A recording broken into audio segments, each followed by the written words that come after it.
Avatar and The Way of Water was so beloved by people all over the world. I felt like I'd never seen anything like it. It was an experience that captivated the world. The day has come. Fire and Ash is a culmination of the whole adventure across the previous two films. These characters go farther into new territory and meet brand new cultures. In Fire and Ash, I play Varan. We get into some shades of gray in a world that's been so wonderfully blue. It is going to the dark side of Pandora. Burn them all. Your goddess has no dominion here. It's just a huge adventure about family, home, and trust. What does Dad always say? Sully's never quit. That's right, Sully's never quit. I'm really dedicated to the Avatar universe. What drives me is the sense of wonder that we're able to create in a movie theater, bringing the actors' performances to life with the most technologically advanced 3D systems to make the audience feel like this fantasy world is real. There's something you're hiding. Tell her it is time.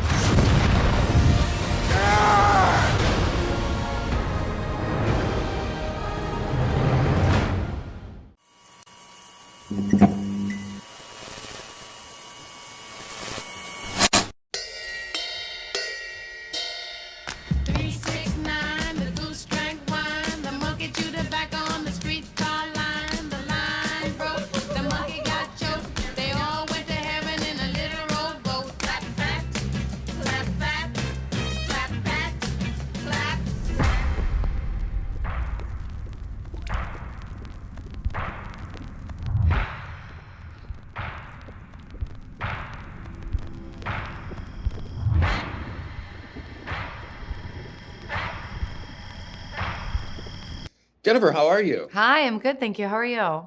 Good to see you. Good to see you. I have to tell you something, it must be like an omen, honestly. A couple of minutes back, it was like gloomy and dark outside here in Detroit. And the sun just came As soon out? as they told me to go. Yeah, as soon as, honest to God, when I pushed the button saying to come into your room, the sun came out, so we're good all the way. No problem. It was really no skin off my back. There you go. I just say it's almost like too bad we couldn't get a lot of sunshine in Grace's life. I mean, this had to be an interesting role for you to play. Yeah, it was. It was really very interesting, challenging in all the right ways, but also like not fun. I mean, playing somebody that is living out all of their intrusive thoughts is pretty fun. Yeah, because you sit there and we've all probably known people, that kind of like the same way, where you look at it from the outside. Here's this perfect family, you and Robert Pattinson, beautiful, parents, lovely child. What could possibly be, wrong with them or, wrong in the life? But, there are just sometimes we just don't understand things that are going on with a person, do we? As far as, what they're thinking and what's going on. Yeah, that was something that I really loved about this because there's a lot of misconceptions about, just depression in general. Just, I mean, exactly what you just said. Like, what's there to be sad about? And like the misunderstanding that sometimes it's generated from within. And with postpartum, I feel like we've been recently talking about it more. I mean, even just 15 years ago, I don't think you wouldn't have known what was happening to you. And we're talking about it, but there's still just like this generalized notion that it means you're not connected with your baby or you have a really hard baby or something. And it's just, and so it felt important and also really, timely to explore a story within that kind of engine. Yeah, and you are absolutely right. A lot of times you'll run into even people who and they tell you, I've been suffering from like depression. You're going, wow, I didn't know, just. Yeah, you just got a new car and. Yeah. Yep, new car, new job, and it's like, whatever. But yeah, and everybody did a good job. Also loved seeing Sissy Spacek and Nick Nolte as well in this movie. Talk a little bit about working with them. I mean, it was, I don't even know how, it was, the sign that you're really working with a brilliant auteur is when all of your first choices on casting all say yes. Oh. Which I don't know if that's ever happened. Sissy I've known for kind of a long time because we're actresses, so we would just kind of be at similar events or And she's just always been so kind and so maternal to me. And so for us to get to play mother-in-law, daughter-in-law was so sweet. And I think our love for each other kind of informed the characters in this different way. Because in the script, we're more of just like a normal, mother and daughter-in-law. And Nick Nolte, I really kind of just placed my father-in-law on his face because I have a great relationship with my father-in-law, and I just like imprinted on him. But I mean, they're absolute icons and legends, so it was incredible to get to work with them.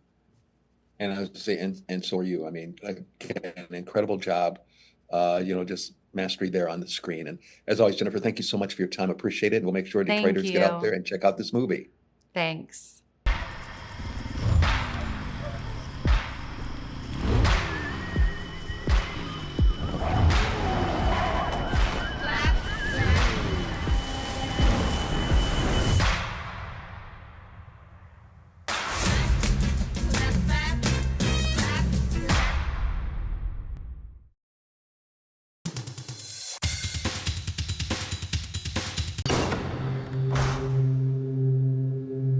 This isn't going to just go away like some cold.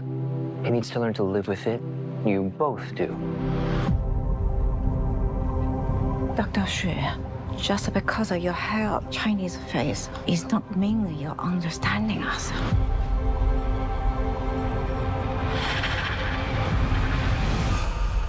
Joe, are you all right? We can take a break. No, I'm okay. Hi, Lucy. How are you? Hey, Greg, nice to see you. Great to see you too. All right. Wolverine, way to do it. I wish I had something to do with the Wolverines because I don't have that kind of skill. Ah, yep. I just meant your team there. But Yeah. also for this movie, I have to say, in all honesty, it's very moving. I couldn't imagine anybody, watching it and not being pulled in and feeling for your character, the character of your son, and so much, along that line. And I guess from something I read that you've been involved with this for almost 7 years, what is it about this story that made you want to get involved with the project? It just broke my heart that this was a true story. Yeah. It's based on an article that was written by Frank Chong in 2017, and it happened in 2015, Okay. which is only 10 years ago. hmm And I just thought, how is this happening now in present day still? And there's been so many struggles for mental health during the pandemic and onwards and onwards. And I think there's a sense of deep loneliness that has happened since that time. And a lot of, divisive, I guess, society is much more divided than it's ever been. And I think this woman had this great sense of being sequestered from her own community because of this, I guess, inability to expose what was going on with her son. Right. And like you said, I mean, it was kind of like a double whammy, like I said, he's got his thing going on, and then even she then has some issues going on with the health. So I mean, it's kind of like the old saying, when the roof is ready to collapse, it all just comes down, didn't it, on that family? It's true. And in fact, that's what had happened. I mean, her husband was diagnosed with cancer. He died very shortly thereafter. She was diagnosed at the same time. She was able to actually go into remission. But as we know from the movie, that things take a turn. Mhm. Right. And then, like you said, again, being a parent as well, you just try to think that, like, maybe this the worst part is my kid might just get a C, in school, something like that. But like you said, this goes way deeper, and I can only imagine it's got to be something, for the parent just thinking, I got to fix this. I got to make things good because this is my child, right? I think there is so much that parents try to do and want to do, but ultimately their child is who they are and they were born that way. And I think that she is at a deficit with the language hmm and she's not able to advocate for him even with the therapist. And I think that even the one friend that she is able to talk to says to her that she sounds like a foreigner because her son is seeing a therapist. Mhm. And so there's this feeling of being ostracized from your own community, and then hearing other people gossip about him. And I think there's just a level of shame that, carried her into Mhm. a very dark place. Yeah, nope, I know what you mean. And I was going to say, you, of course, you did an excellent Thank performance, you. in this, just very moving. And the same with Lawrence. I mean, here's a young guy who I understand this is his first feature movie, but he did a phenomenal job as well, didn't he? Lawrence really was the one who brought this project together because if we had not found the right son, we would not be able to do it. And there had to be a really clear delineation of how authentic we could bring this story to life. And he was that person. So, I mean, with gratitude, and he's so humble and so lovely. And he was perfect for the role. And I think he's going to have a very bright future. Absolutely. Again, like I said, Lucy, very moving film. Also, great to see you again, Wonderful to see you again. and look forward to telling everybody here in Detroit and also up in Ann Arbor to go see this Yes. movie. Thank you. Tell all the Wolverines. I will. Thank you, Lucy. Take care. Bye. Take care. Bye-bye. Nice to see you.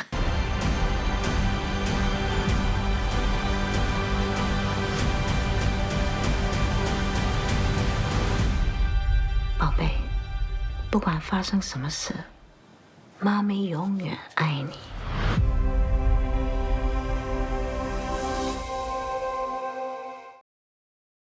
My name is Detective Christopher Raven. We live in a world where murderers walk free. That all ends with mercy. This film is set in the near to distant future. With crime rates soaring, lawmakers voted for mercy. The Mercy Court uses an AI judge, jury, and executioner. There's no human emotion. If you commit a murder today, you will be dead tomorrow. This is his job, to put people in this chair. So imagine the irony when he wakes up on trial in the Mercy Court. I'm Judge Maddox. You're charged with the murder of your wife. Oh my God. You have 90 minutes to prove your innocence. Get me out of here! It's unlike anything I've done before. It's a thriller, it's action-packed. So you are gonna wanna see this in 3D. It's gonna be awesome, you kidding me?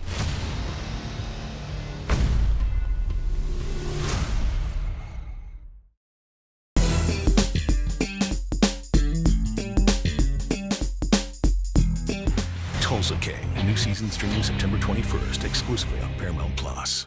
Hi. We were just talking about Detroit would be a great place for the next Tulsa King, for the next king. Oh my gosh. That would be Detroit so King. cool. Detroit King. I like it. I like it. There's something there. There's something there. This is so cool to get to talk to both of you. Thank you guys for taking the time. Dana, let me start with you. So your character, a lot of people are in this series as we start season 3. A lot of people are getting sucked into this, world of Dwight out in Tulsa, but we haven't really quite seen how it's going to end for everybody, yet. For your character specifically, what is it about Dwight that she's drawn to, and what can we kind of expect, without any spoilers, of course, but what can we expect this season from Margaret?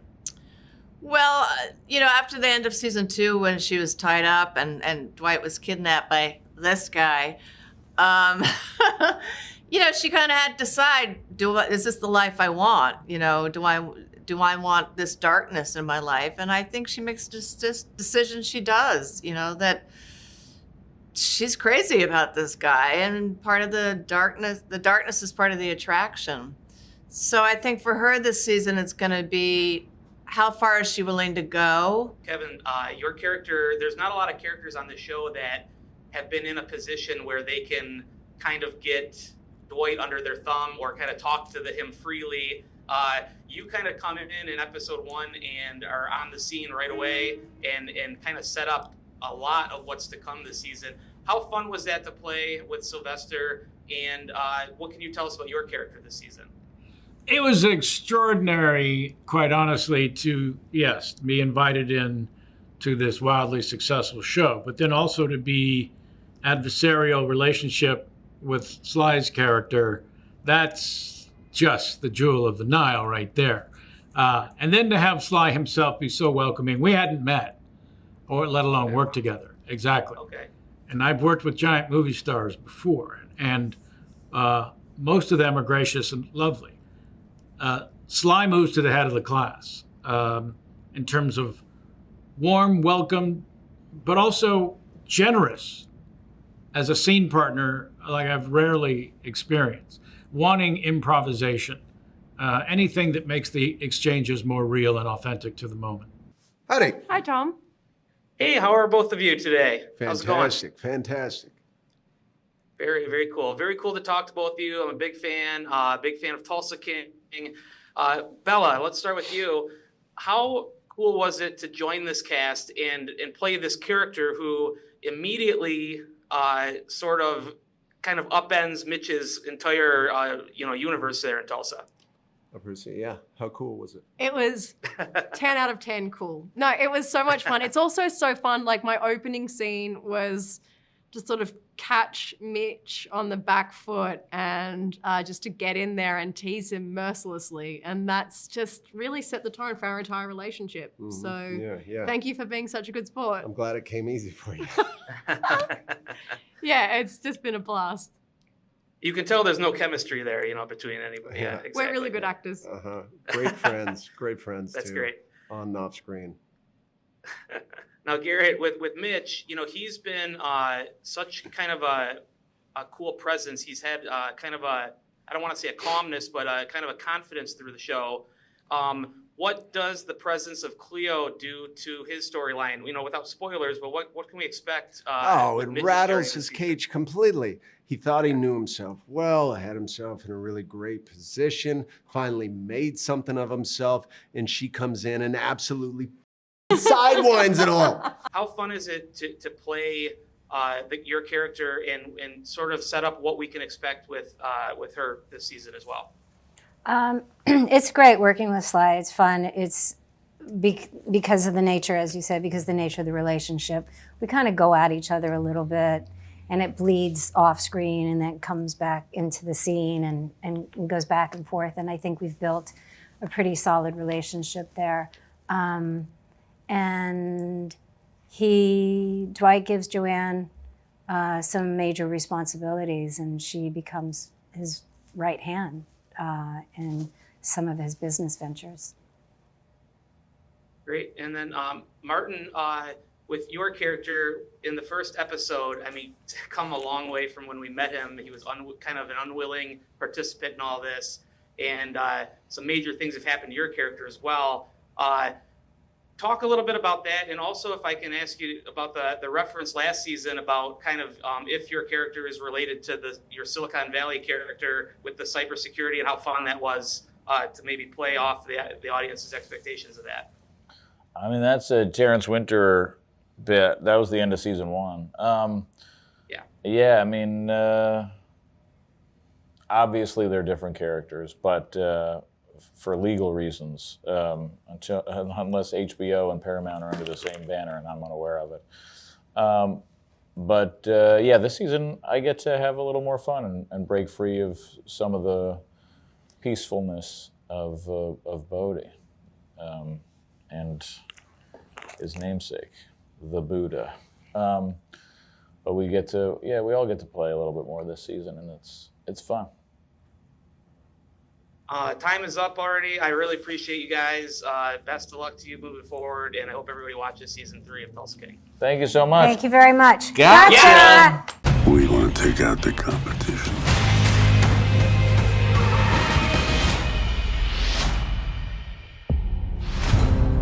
I know you. Special Agent Musso. What do you want from me, Musso? I own you, General. Taste this. He's selling his business. Booze, moonshine. This is history. Most likely started by the Italians. Wasn't it English, Scottish, Irish? The Italians brought breadsticks. What'd you think? I wasn't gonna hear about this? What's my cut? You looking to start a war, Bill? Well, you don't think anything's possible? You sure about this tail vehicle we've chosen? Just saying. Totally invisible. We want to take out the competition. Jeremiah Dunlap. He's the tyrant of Tulsa. I am obligated to destroy everything you have built and everyone you love. Everybody up! It's time to share. Wolves are clawing at the door. So what are we gonna do about it? We're gonna break his jaw in 6 places. Who says you're not romantic? Family does not leave family behind. This could be the greatest opportunity of my life, and it comes with danger.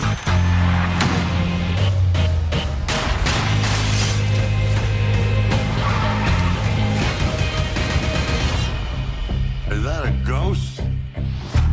Well, I bet ain't nobody seen that coming. Tulsa King, a new season streaming September 21st, exclusively on Paramount Plus.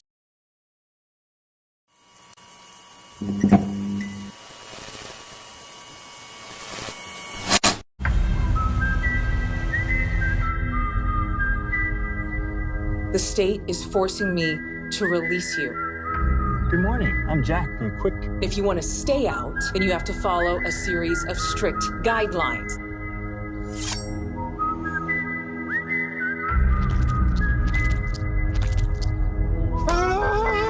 Hi.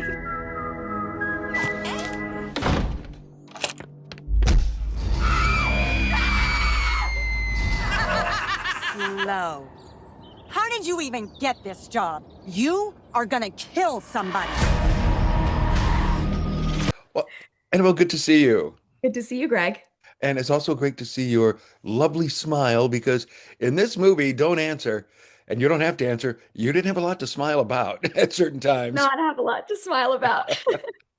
Now, this is definitely a thriller. Now, how would you describe it? I always put it like that to people who are in the movie, just so I don't go, like that time in the movie when this happened, you're going, oh, great.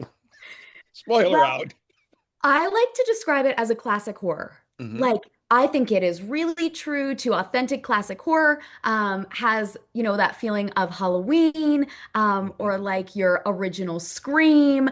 A lot of the classics, which I really loved about it, was it felt very homey in a sense, with thriller aspects and a little bit of gore in there with it.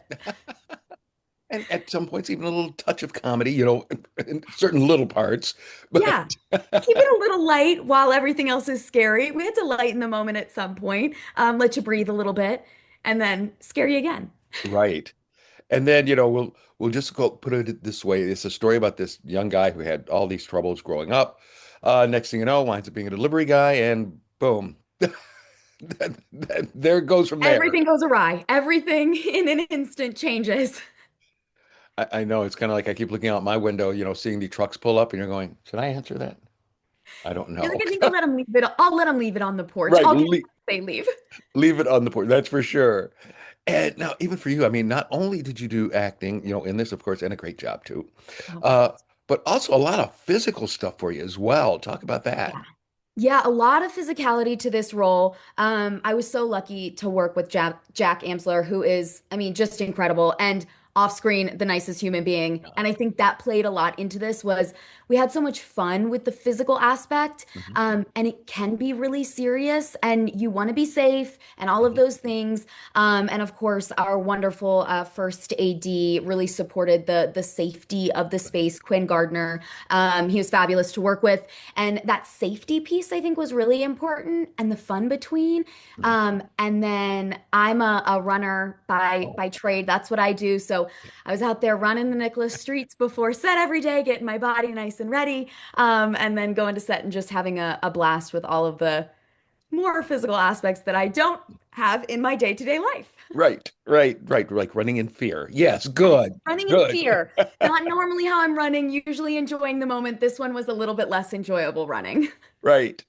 And like you said, that is one of the fun parts about, these type of movies where people are going to be jumping and moving and all like that. And that's why you watch them, because then we can physically ourselves become part of the movie. 100%. That real feeling of what are they experiencing in this moment? And then you get a jump too, and you're like, oh my gosh, I'm in it with them. It's such a good feeling. Then you got to work with our good buddy, Mark S. Allen, writer, producer, director. Talk a little bit about that. He is the most wonderful human being. Personally, he is a great person and professionally, an incredible director with so much creativity behind everything that he does.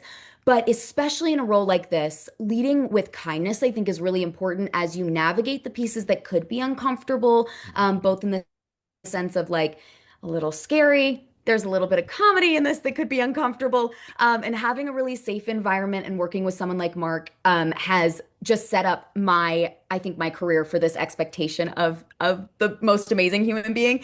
Sometimes I have to level set with myself, but getting to work with him on my first big professional project was such a joy. And I loved every second working with him. Wow. This is your first, eh? This is my first big one, yeah. I think there may be more coming, just from what I've seen. I think I'll be Fingers talking to you in these little squares for, quite a quite a few more years. So I hope so. That's the hope, right? that's for sure. And then just in a real quick thing, again, I know you expressed it already earlier, but again, folks, tell them why they need to come out and see this movie and get ready to be scared.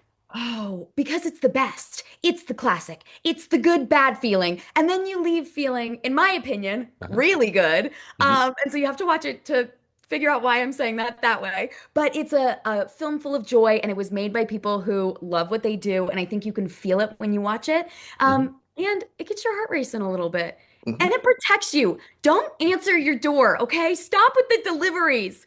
Let them leave it on the porch. Get it once they leave. Know that they're in the truck and they've driven away. We're providing a little bit of a safety PSA here too, people.